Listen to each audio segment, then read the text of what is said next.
After Black Friday comes Panic Monday. Today, stock markets around the world continued in a downward spiral as the ripple effect of Donald Trump's sweeping tariff announcements triggers fears of a global recession. But the U.S. president remains unfazed by the havoc he's wreaked. Sometimes you have to take medicine to fix something, he says. It's quite unclear what exactly he's so eager to fix, but to many around the globe, his medicine feels like too bitter a pill to swallow. I'm Nicole Fröhlich in Berlin, and this is The Day.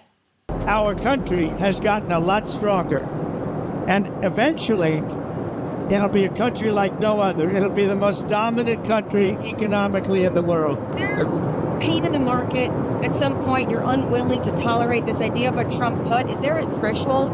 I think your question is so stupid. I mean, I think it's I don't want anything to go down, but sometimes you have to take medicine to fix something.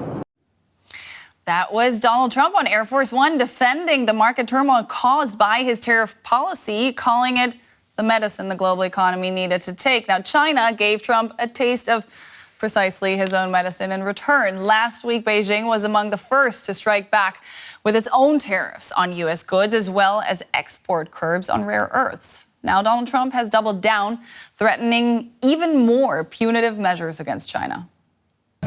With China, as you know, against my statement, they put a 34% tariff on above what their ridiculous tariffs were already.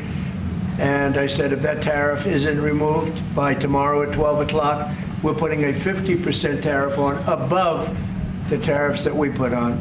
I have a great relationship with President Xi. I hope it's going to stay that way. I have great respect for China, but they can't do this. We're going to have one shot at this, and no other president's going to do this, what I'm doing. A lot to unpack here, and for that, let's bring in Edward Alden. He's a senior fellow at the Council on Foreign Relations, specializing in U.S. economic competitiveness and trade. Edward, welcome to the show. Global markets have been plunged into utter chaos. Was that Donald Trump's plan? Well, no, I don't think it was his plan. I think he wanted the tariffs to be disruptive, but I think what he believed was that there would be very quick responses by other countries promising to negotiate. Those that weren't willing to negotiate would adjust. They would be scared of additional U.S. retaliation, so they wouldn't hit back the way China has done. He really overplayed his hand quite dramatically, and I think the market response underscores that. How worrying is it to you that Trump seems fairly untroubled by the market roller coaster that we've seen today?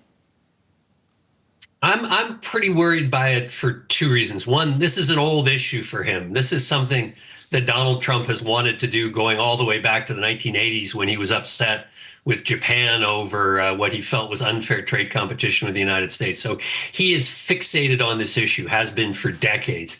The second thing that concerns me is he doesn't really have anybody to blame. If you look at his Rose Garden press conference, he was standing up there alone. He has owned this policy, and that makes it harder for him to walk away. That said, I am sure that the phones are burning up at the White House and to all his top officials from all his business friends saying, look, this is a catastrophe and you need to do something and do something quickly.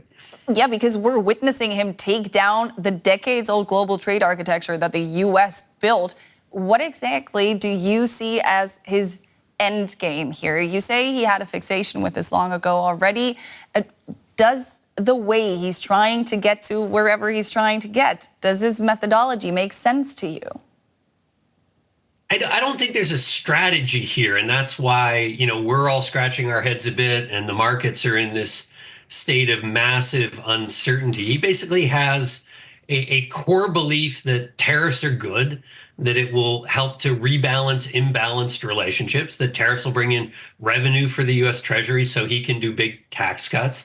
And in some cases, revenues will force U.S. trading partners to make dramatic one-sided concessions so that he can take those deals and claim victory. And again, just to repeat myself, I think he massively overreached. It would have been one thing to go after a handful of countries that he thought for whatever reason were particularly bad actors. But to take on the whole world in this way was just too big a lift, even for a man as ambitious as President Trump. And so I think he's in real trouble now and does not know how to respond. Let's look at one of the biggest players on the global stage he took on, China. He says he's open to negotiate with pretty much everyone except for Beijing. He's also threatened an additional 50% tariffs on Chinese goods. Can he afford to play hardball like this? China needs the U.S., yes, but the U.S. also needs China quite badly. Absolutely. I mean, and not just because of what we export from China, but because of the critical inputs into a whole range of U.S. manufacturing industries and into the U.S. defense industries, for that matter. Under the Biden administration, and actually, to give him credit, Trump before that, we've seen efforts in the United States to try to reduce dependence on things like rare earths from China that are critical for many industries and for the defense establishment. The United States remains extremely vulnerable. If this had been a China-only set of actions with reasonable support from Europe and from other countries, then I would say the United States was in a reasonably strong position. But President Trump has made enemies of every other nation at the same time.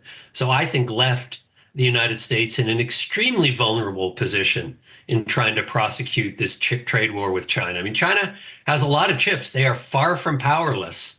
And this is going to be very hard for the United States to take on such a huge fight when it's also warring basically with every other country in the world at the moment. Yeah, and China didn't ponder its response for too long, did they? They gave Trump a taste of his own medicine. Is that, you think, the way to deal with him, to rein him in maybe and show him the limits of where he can actually get with this kind of attitude on the global stage? Or is it just what gets us deeper and deeper into a trade war? Well, it's both of those, right? Okay. You know, if you run basic game theory calculations, in order to be credible with big threats, you have to be prepared to carry them out. And the hope is that this will cause the United States to change course. But if it doesn't, then you just further escalate the trade war. I mean, you can see the Europeans wrestling with this right now, you know, making offers to negotiate. Though, to be clear, the 0 for 0 offer is not a brand new one. The European Union has made that in the past, and the U.S. hasn't bitten for various reasons. But Europeans are making offers to negotiate, but at the same time saying, look, we're prepared to retaliate and to pull that trigger. There are other countries that have not retaliated yet, that are kind of waiting to see. I don't think anyone knows what the best response is. There's an argument for other countries to inflict as much pain as they can on the United States to try to force the president to change course. But if you're wrong, then that's a costly strategy. I mean, remember, tariffs just don't hurt other countries. They hurt your own consumers. They raise prices dramatically. So they are not a costless retaliatory tool for the countries that are using them. Let's look at the responses the EU is pondering right now. Brussels is considering activating its strongest trade tool, the anti-coercion instrument.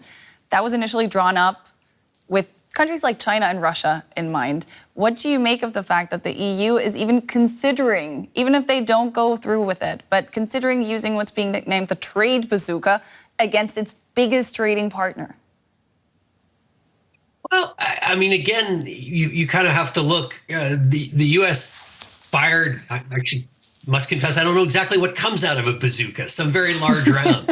But the U.S. fired the first large round in this war. And so I think the Europeans are, again, doing that calculation in order to show the Americans that we're serious. What kind of response do we need to invoke? And the anti-coercion instrument gives Europe the power to do a range of things that go beyond simple tariff retaliation.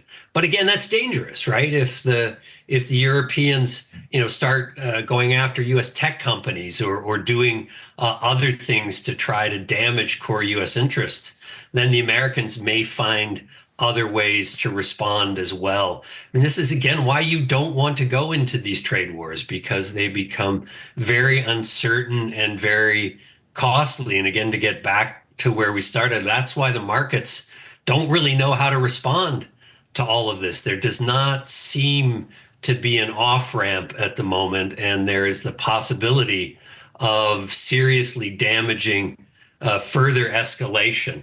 I don't think the U.S. is going to do more than it's already done unless other countries respond, in which case the U.S. could up the retaliation that much more. So we're in a really, really dangerous game right now. We're talking and it very about much this a sounds lot, like you believe that the U.S. big stuff, right? This is It big sounds stuff. like the U.S. can't be viewed as a reliable trading partner right now. Can any good come of this, though? No, I don't think any good is going to come of this. I think there are tariff strategies that you can use to improve compliance with trade rules and to address imbalances. But this sort of sweeping across the board measure, I think, is harmful from beginning to end. And if we're honest about what the United States is doing right now, it's behaving like a rogue nation. I mean, nobody can trust the United States. Why should they, given what it's done over the last week? Not just the size of the tariffs, but the ridiculous crude formula that was used to calculate those tariffs, and the lack of anything that looks remotely like intelligent strategic planning, no consultation with allies in advance. You can check box after box after box that shows the U.S. has become an irresponsible player in the global economy. And that's just a real challenge for the world, because the United States is the biggest player in the global economy, and for a long time was, with some notable exceptions, a guardian of the rules. And that is simply not the case anymore. That's Edward Alden of the Council on Foreign Relations. Thanks so much. Great speaking to you. Good to be with you. Right, I'm joined now by Maurice Obstfeld. He's a senior fellow at the Peterson Institute for International Economics. Good to see you, Maurice. Donald Trump has threatened to impose an additional 50% tariffs unless Beijing rescinds its tariffs on the US. Are you as worried as everyone else that China might stand firm here? I think there's a good chance China does stand firm. China has less trade with the U.S. now than it did at the beginning of President Trump's first administration. They've taken steps to insulate themselves, and the U.S. has decoupled more from China. So I don't really see them backing down. And they know they can do significant damage to key Trump constituencies, for example, in the energy and agricultural sectors. What impact will China's retaliatory, I know we're asking to crystal ball here, but we don't have anything else to look forward with. What impact will these tariffs from China have on the US economy? Well, the basic negative effects of tariffs are to raise prices, also prices of some intermediate imports that go into producing essential goods. So the tariffs are going to just increase those costs by an order of magnitude. I think they'll be very damaging for the U.S. economy. So, Maurice, if we are to avoid a global recession, this relationship between the US and China is the most influential. Would you agree? Would you, in principle, agree with that? Well, President Trump is at war with all of his trading partners.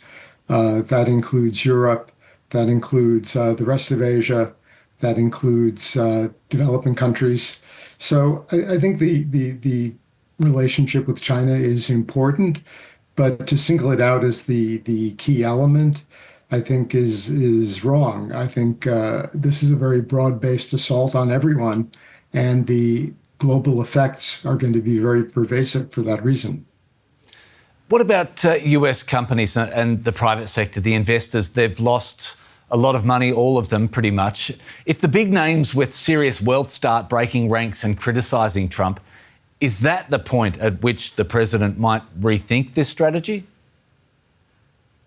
So far, the big names have been remarkably quiet. I don't know at what point they begin to speak out. There's only been scattered hints of opposition.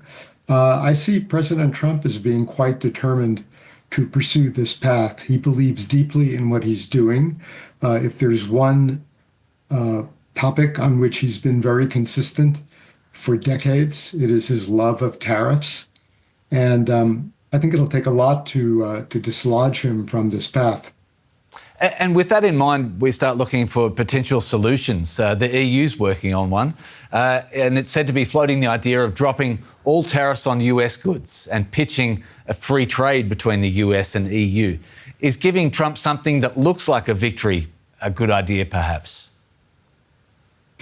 Well, free trade between the U.S. and the EU would be a good idea. And in the Obama administration, there was an initiative floated called the TTIP, which was going to create just that. It was one of two initiatives. The other one was TPP.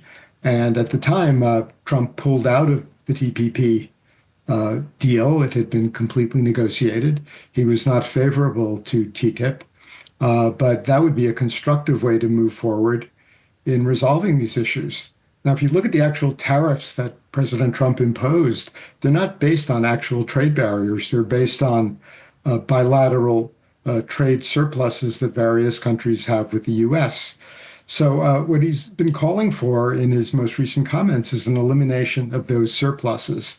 That's not something that can be done by putting down trade barriers, because those surpluses have macroeconomic causes linked to countries' saving and investment rates. Maurice Obstfeld at the Peterson Institute for International Economics. Thanks very much for your time. Thank you.